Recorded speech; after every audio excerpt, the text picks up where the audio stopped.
Can We'll you hear get. me? Yeah, I hear you now. Yeah. Hi, how Okay, are you? How you good. How doing? are you? Good. So nice to meet you. And thank you so much for taking the time to be on. Absolutely. Yeah, it's so good. We have Kristen Ulmer, who wrote the book The Art of Fear, who I loved. I'm reading it for the second time, just so you know. And this woman's story is so interesting. She spent 12 years as a professional uh, extreme skier in the world. She went on to study Zen and then tackle this amazing problem in our lives called fear, and has come up with a very interesting approach instead of the usual trying to conquer it. I'm really excited to have you on today because I do a show called Dream Believe, and it's about people following their dreams and goals. And one of the biggest things we hear about is the fear they have in tackling that issue. So I thought, who better to have on but you, who wrote a book that deals with this and has spent so many years looking into it and dealing with it and helping individuals and companies with that challenge. So I'd like you to share a little bit with us the concept and how you came about this theory. Well, I feel like I've been groomed the whole universe to reimagine what to do about fear. I mean, everything we're taught to do about fear is just wrong. And you put somebody like me in a situation where I'm dealing with a lot more fear than the average citizen, and I did some things right by fear. I did some things wrong by fear. Why did I get put in a situation with more fear than most people? Well, it was Right. self-imposed. Yeah. Yeah. I was a skier, when I was growing up, just like a lot of kids are skiers. And then I wasn't particularly athletic. I grew up in an era where you actually picked teams on the high school playground or the elementary school playground. I was always last, Right. I was second to last, Oh, come the on. kid that had, weighed 100 pounds, that was pale and unfortunately died young. He got picked last and I was picked second to last. He was a good kid. But anyway, I wound up becoming a professional skier, and then I was the best in the world Yeah. as a professional skier. And then next thing you know, I'm doing really, really dangerous, scary things. And I was a big mountain extreme skier. And the word extreme means that the consequences of not doing it perfect are you're either going to get injured or you're going to die. And Oh my so I God. was doing, life or death. Yeah. I was making life or death decisions on a daily basis on how to ski and all that. And so I was then considered fearless. The media was fascinated, not just with my skiing, but with my ability to be just fearless. Like I would do these crazy things all the time, jumping off 70-foot cliffs, skiing first descents, climbing mountains, skiing them. Yeah.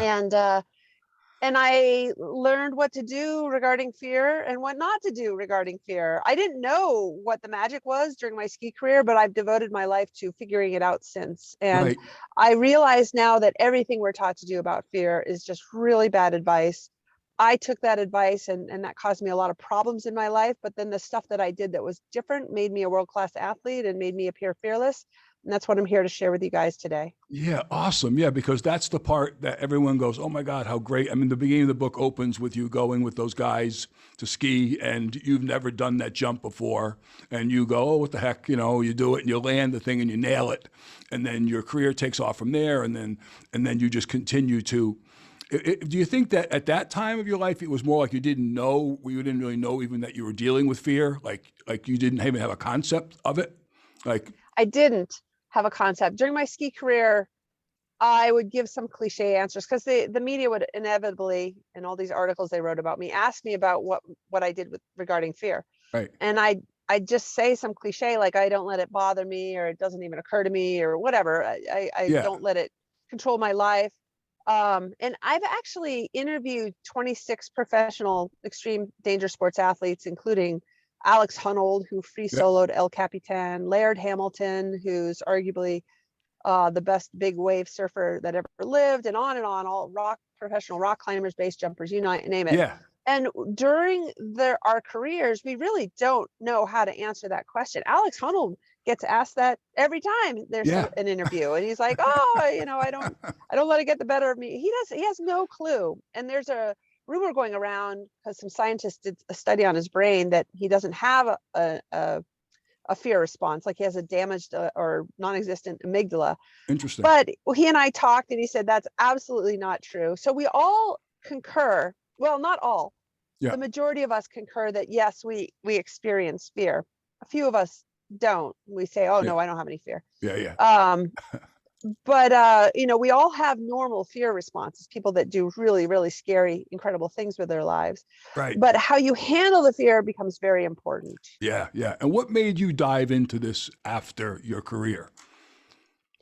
I could have stayed in the role of ski industry promoter, professional skier for, probably till the day I died. Yeah. All I Sure. had to do was show up at the parties and drink a can of Red Bull, and Yeah. I'd get paid. I was Yeah. hosting Yeah. television shows, and I was Yeah. writing magazine articles and all that.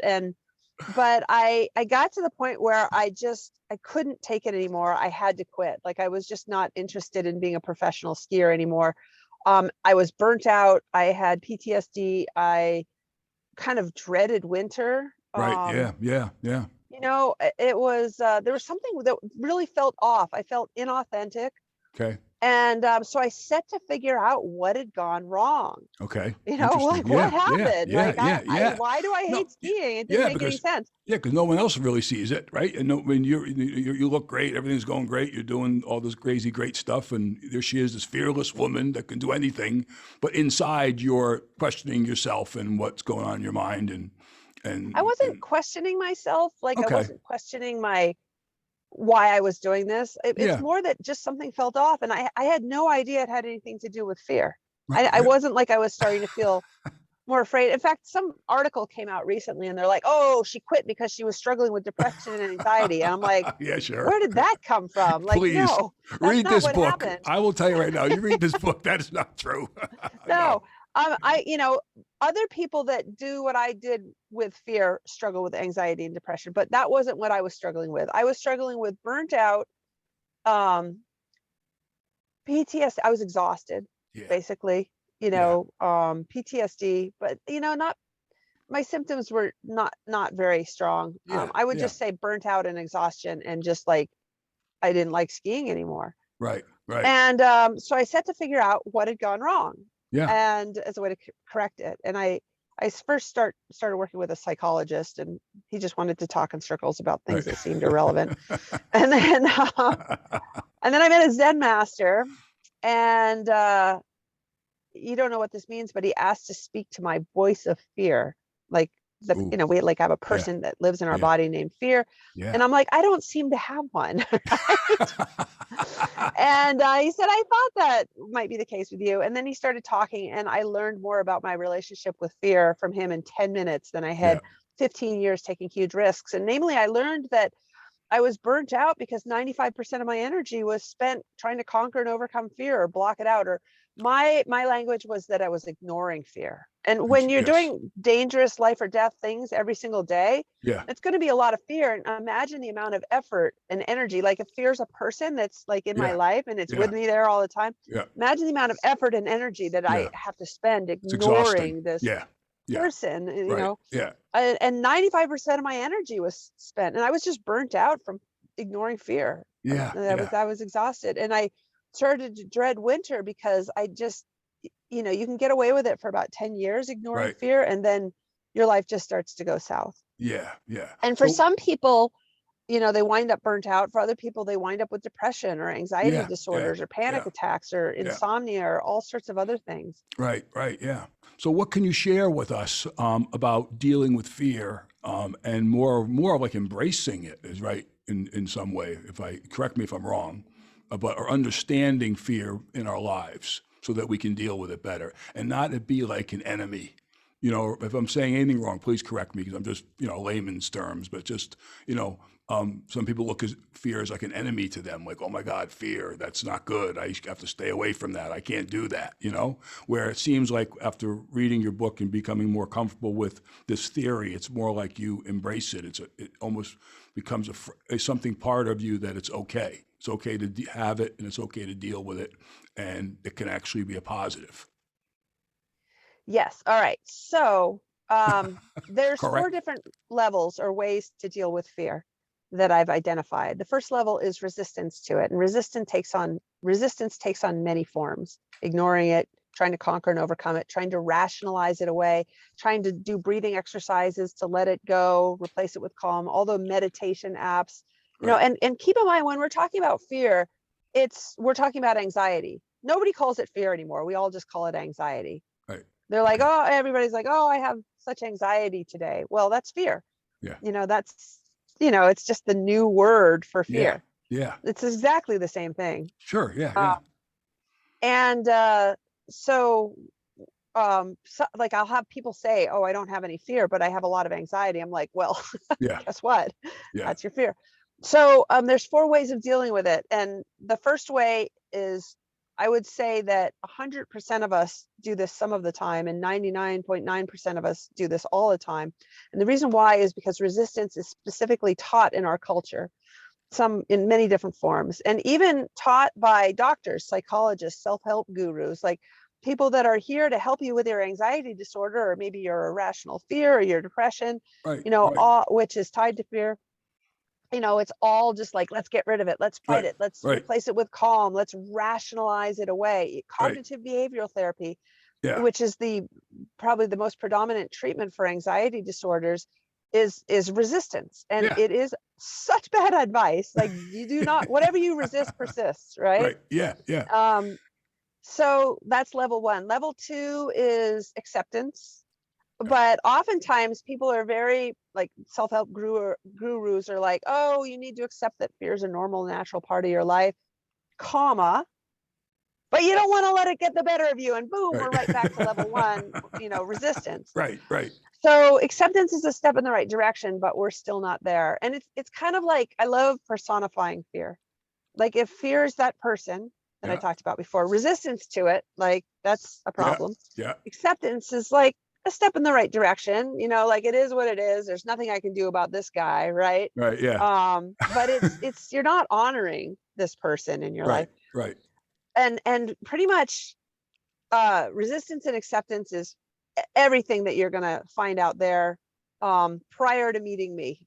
Right. Right. Yeah. Okay. Yeah. Right. So Yes. level 3 and level 4 is where I leave people behind, and then what I teach is so different. Level 3 is embracing your fear, like giving it a hug. It's a physical experience. You're no longer having a mental experience with your emotion or dealing with it intellectually. You're now having a physical experience. Like, emotions are not meant to be understood or controlled or managed. They're Right. meant to be felt. Emotions want to be felt. Right. If you try to understand them, you're just going to get lost. Right. It's Yeah. like trying to understand the universe. If you Right. try to control an emotion, any emotion, certainly fear, Yeah. it's just going to control you right back. You're going to give it magical powers. Nobody likes to be controlled, certainly not fear. Yes. But if you embrace it, that's when things start to get interesting. Yeah. And level 3 can be a lot of different words. It can be presence, have presence with fear, give it some love. Yeah. But in level 3, there's still subject object, like there's me and my fear. Yeah. But I'm treating it right now. Like, I'm giving Right. that person a hug, Yeah. Yeah. Level 4, that's where things get really interesting, where there is no more subject object and you have intimacy with your fear. Mm. So then, backing up big picture, during my ski career, what I did right by fear that helped me be the best athlete in the world, and these 23 athletes that I ran this by, Yeah. once I talked to them about intimacy with fear, when you're out of your comfort zone, Mm. and that intimacy actually takes you into a flow state. It makes you sharp, present, focused, on point. Like we as athletes don't, or even not athletes, but people who are business leaders or people who rule the world, right? Right. Yes. Yet can still sleep at night. Like, what they're doing that is making them magnificent, yet still being able to sleep at night, is they have this intimacy with fear. And then the fear just shows up in a positive way. It makes you sharp, focused, present, helps you bring your A game to everything you do. It's like, I'm Batman and fear's Robin, and we're stronger together than apart. When I shared this with these 23 athletes, I'm sorry, 26 athletes, 23 of them shook their heads. Oh my gosh, yes, that's it. That's exactly what we have going on. So hard, I thought they were going to break their necks. Yeah. So this is what is the magic. This is Yeah. like the romantic ideal, not being fearless, because that's not possible and it's not desirable. Right. The romantic ideal actually is being in a flow state or in an intimate state with your fear, so Right. that it can be this amazing contribution to your performance. Yeah. Um, so that's what I did right. Yeah. What I did wrong was the resistance, Yeah. and Yeah. I did both. Right. And the resistance caused my burnout, and it also Yeah. causes a lot of problems for a lot of people. Yeah. So let me ask you. So how does someone go about, besides reading the book and getting the book, how does someone go about starting that process in their life? Just Well, I would say that it's important to understand a couple things. yeah. Um, First of all, we have this amygdala.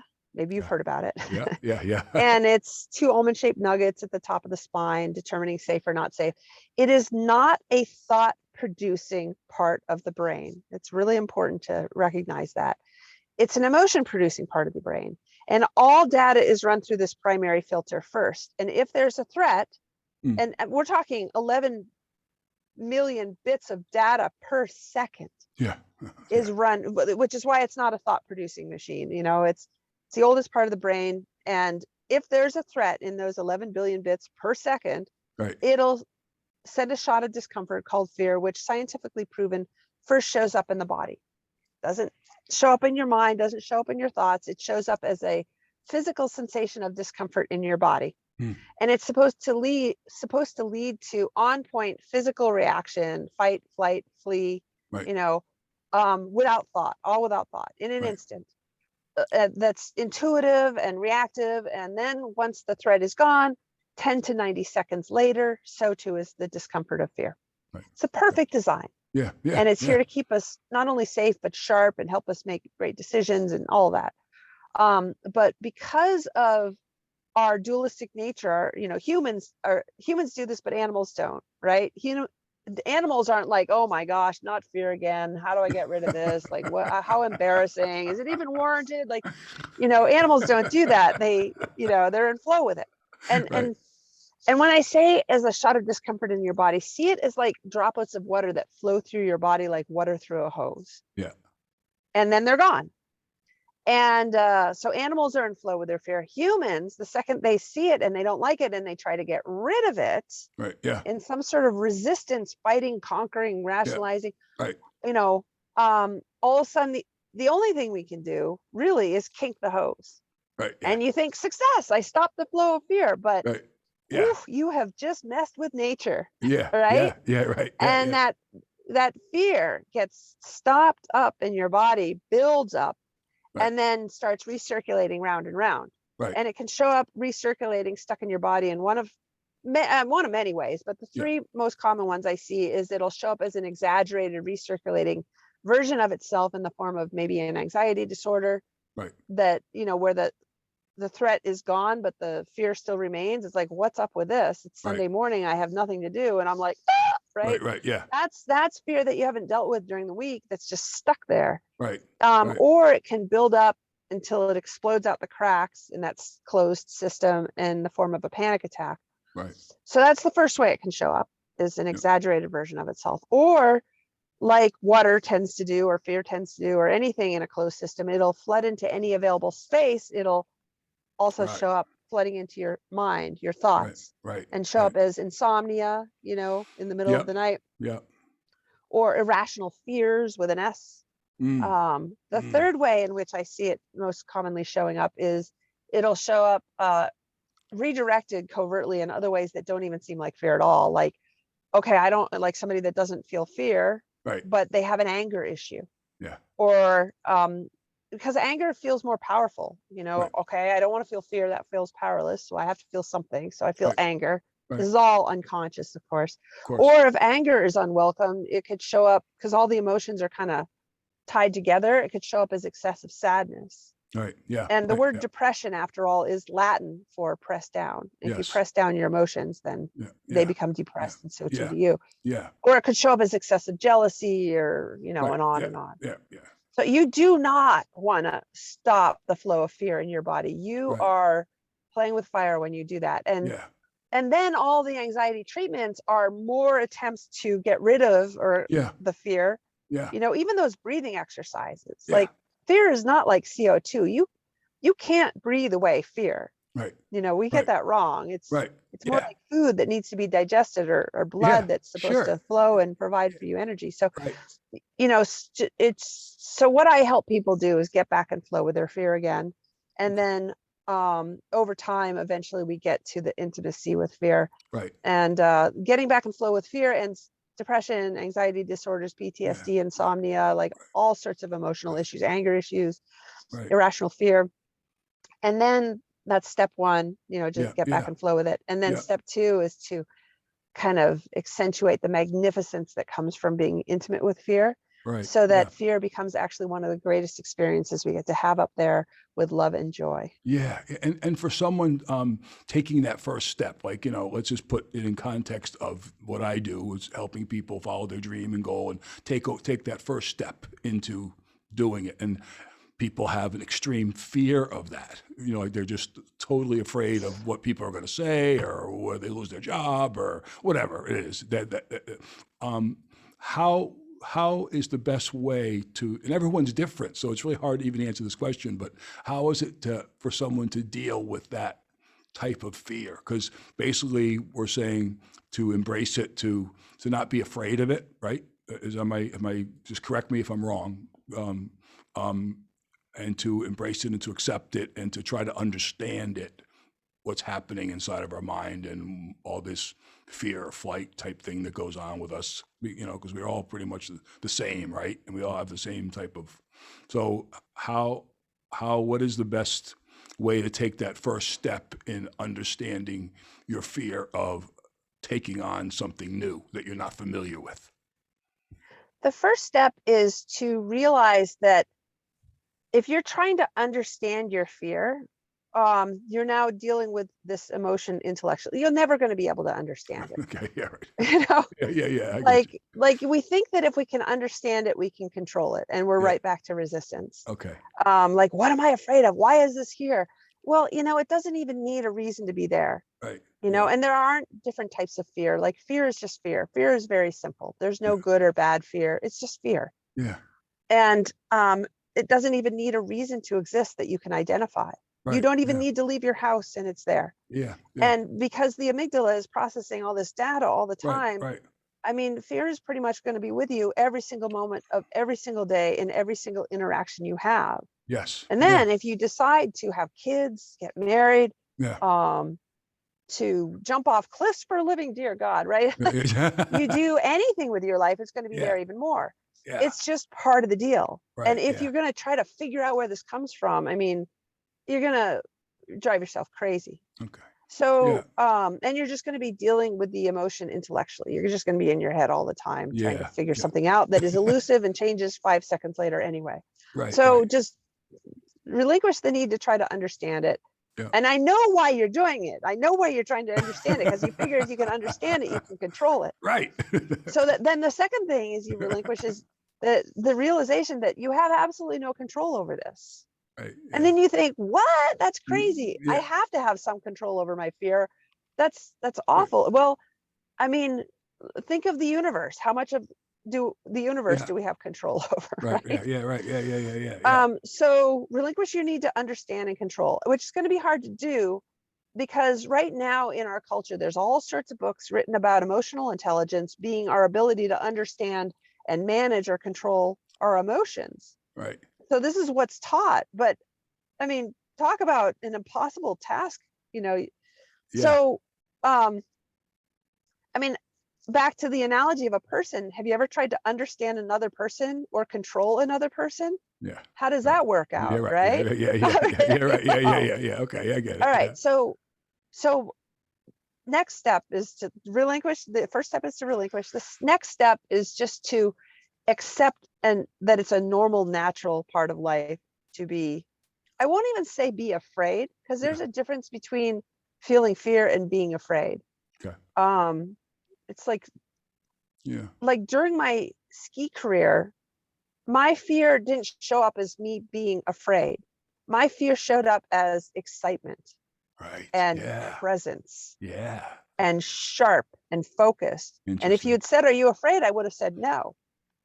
Right. But if you had asked, "Are you feeling fear?" I would have said, "Oh yeah." Yeah. There's a big difference. Yeah. If Yeah. you've Yeah. gotten to the point where you are afraid, um, and if it feels rational, like, oh my gosh, there's a guy over there with a chainsaw, and a Yeah. mask on, like, okay, we'll give it to you. Yeah. But if you're like afraid and it's just Sunday walk in the park and it doesn't make any sense, then something has gone wrong. Then the hose is kinked, and you're now kind of dealing with some irrational fear, and Right. it's time to get to work. So the best thing that you can do to get back in flow with fear again and just deal with it emotionally instead of intellectually is to first of all change your language about how you. Well, actually, let me back up. That's step Yeah. two. Okay. Well, step one is understand you can't control, and Right. Yeah. step two is um, get to know your relationship with fear. See it as a person. Yeah. Like, go find where it lives in your body. Look for any uncomfortable sensation or feeling that may not even feel like fear. It could feel like an ache or pain or anger or sadness or any number of things, just any kind of discomfort in your body, which is going to be exaggerated if you've been ignoring or resisting fear for a long time. Right. Okay. And get to know your relationship. Right. What is your judgment of that emotion? um, what kind of resistance behaviors have you developed in order to not have to feel it, like Right. drugs or alcohol or being in your head all the time so that you don't have to feel that emotion in your body? Right. That's one Yeah. of the biggest forms of resistance I see. Yeah. Yeah. um, there are as many resistance patterns as there are people. Yeah. Overeating is another form of resistance.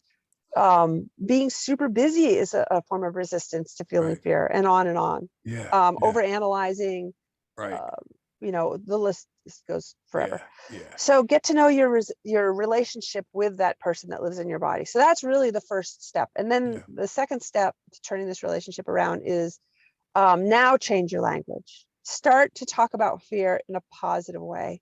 Like, say things like, it's normal and natural to feel it. It's not a sign of personal weakness, or it's not a problem to be solved. It's a resource to be tapped into.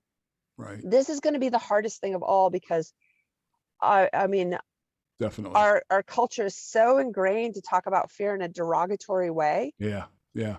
And if you're trying to improve in a relationship with anybody, back to the analogy of fear being a person, Yeah. if you say kind things sometimes, but then other times you say, "Oh, I hate it," Right. right? Yeah. Like, fear is going to be like, "Oh yeah, well, F you," Yeah. and then Right. Right. Yeah. retaliate. Like, you Right. don't. Right. Right. So Yeah. you want to just say only kind things. In fact, if you only do one thing, just start saying positive things about fear. Start to speak about it and think about it as a positive thing in your life Mm. instead of a negative.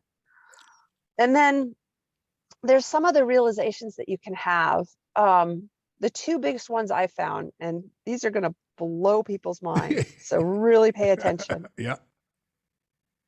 The first one is, fear doesn't hold anyone back from doing anything. We get that wrong. Usually. Try this on. This is what holds people back. It's your unwillingness to feel fear that holds you back, which is very different. It really is. Yeah. That's a whole different way to Yes, look at it. right. It's like, okay, I want to start the new business. It's going to be scary if you start the new business. And you could blame fear for holding you back, but of course, if you're going to step out of your comfort zone and start a business, you're going to feel fear. Yeah. And it's your unwillingness to feel fear that keeps your butt on the couch, not the fear itself. Right. The fear, like I said, is there to keep you sharp and focused. Right. So that's what holds people back, not the fear. Yeah. Fear doesn't Yeah. ever hold anybody back from doing Right. anything. Yeah. Yeah. The second huge realization is this: that awful feeling we associate with fear, that isn't even fear. That awful feeling is I don't want to feel this, or there's something wrong with me that I feel this. It's our resistance to feeling the fear. And I've run this by 10,000 clients now, and it is Yeah. completely unanimous. The resistance to feeling fear is the awful feeling and not the Yeah. fear itself. So interesting. Yeah. This is great. This is Yeah. so interesting. I love it. I love it. So if you feel like fear holds you back, or that you hate feeling fear, it's not fear's fault. You're not a victim to fear. You're a Yeah. victim to your own interpretation of fear, or society's kind of conditioning Yeah. on how you view fear and Yeah. subsequently react to it. Yeah. And like, and some people are born fear embracers and some people are born fear avoiders. Sometimes Yeah. we learn it from our mom. She's like, Yeah. Yeah. Yeah. overly, and in our culture, certainly in America, of safety at all costs. Yeah. Kids grow up and they don't know how to deal with fear because they never had to. Right. Yeah. Yeah. And Yeah. so, I mean, it's creating a Yeah. culture like a protective parent that's trying to shield their kid from the Yeah. dangers of the world. Right. That kid's gonna wind up having an anxiety disorder when they're older, Right. or not be able Right. to take risks. They don't Right. know how to do Right. it. Yeah. Yeah. They Yeah. don't know how to Yeah. deal with Yeah. the fear, and Yeah. they kink the hose, and they think that there's something wrong with them, that they Yeah. feel it. And yeah. This has been great. I tell you, it has been so eye-opening. I could talk to you forever because I just think it's so interesting, and because of this is what I deal with a lot every day, and I found it so interesting. I just think anyone this is just such a refreshing way to look at this fear in our lives and how to approach it. I think anyone that's listening to this or could get a copy of this book, because I tell you, I'm reading it for the second time and I really am enjoying it. And it's eye opening to me because I was always a guy that thought I was fearless. Honestly, okay. I read this book. I'm not fearless at all. Okay. So I just want to thank you so much for taking the time today to be on the show and share this information with us. And it really, you're really very interesting person. And I am so happy that I had the chance to interview you and meet you. Well, thank you so much. And I mean, the book is definitely an eye opener for a lot of people. It's Fear Completely Reimagined. The last thing I'll say is that, what we're doing regarding anxiety disorders and depression and irrational fears, I think we'll all agree is clearly not working. No, no. Like, the statistics are just, they're Yeah, alarming. yeah, yeah, no, And it's time to do something different. yeah, It's the insanity of doing the same things over and over again. We are not getting the results that we seek. yeah, And this is what I've come up with, and I have seen this work magic with people. Like yeah, somebody with an anxiety disorder for 30 years, they start a fear practice, and like within 2 days it's gone, and it's yeah, gone permanently. Like, yeah, this is yeah, the future. yeah, it And is. Yeah. and I feel just so grateful to have survived my ski career to be Yeah, I able to know. bring this message to you I all. enjoyed reading all about that too, but this has been great. I so enjoy it. Everyone should get a copy of The Art of Fear by Kristen Ulmer. And I really enjoyed this time. Thank you so, so much. I appreciate it. I have a personal question because the interview's over now. Savannah cats. Savannah, I have a Maine Coon. You have Savannah cats. Oh, So, both my cats were killed in the last oh, year. I am so sorry. Oh, I'm so sorry I brought it up. I'm sorry. I'm sorry. Anyways, I, yeah, yeah, that's okay. That's I'm okay. sorry. I God. made the Yeah. mistake of bringing them to Mexico. I lived Oh, there in the winter, yeah, and yeah. they were both killed Oh, I'm so by sorry. dogs. Oh my God. Well, I have a Yeah. Maine. I'm a new cat person. I bought a Maine Coon cat about a year ago, and I love her to death. She reminds me of the Savannah cat 'cause I read about it where they follow you around and they like water. They'll go in the shower and they're just crazy and they follow you around like a dog. And so I just thought it was so interesting when I read about the Savannah cat and then the Maine Coon. So I wanted to mention it to you. But I'm so sorry about your cats. But I'm a new cat person and I'm loving it. Oh, I haven't even met your cat. I bet Yeah, he's yeah. just such a love bug. Oh, I'll send you some pictures. She's beautiful. She's a purebred Maine Coon. She's gorgeous. She's great. I love her. She's oh, is she she? Are you gonna wow. breed her? I don't know, but she's just amazing. Yeah, she's follows me around. She'll be waiting in the window when I go home tonight. She'll be waiting in the kitchen window for me. Follows me everywhere I go. She's just an amazing cat. Just amazing. Sleeps right by my Oh, I'm bed. so in love with Yeah, cats. I know. I know. I'm obsessed. Yeah, yeah, I knew. Now you are Anyways, too. yeah, Welcome to the yeah, club. I'm out of my mind. I never thought I'd be a cat person in my life. I just can't help. I can't live without this cat. It's just funny. Anyways, hey, thank you so much. I enjoyed it. I'll send you some pictures of Gemma. Okay. All right. Take Okay. care. Thanks a lot. I All appreciate right. it. Thank Take care. you. Thanks, Kristen. All right. Bye-bye. Bye. Bye bye. Bye.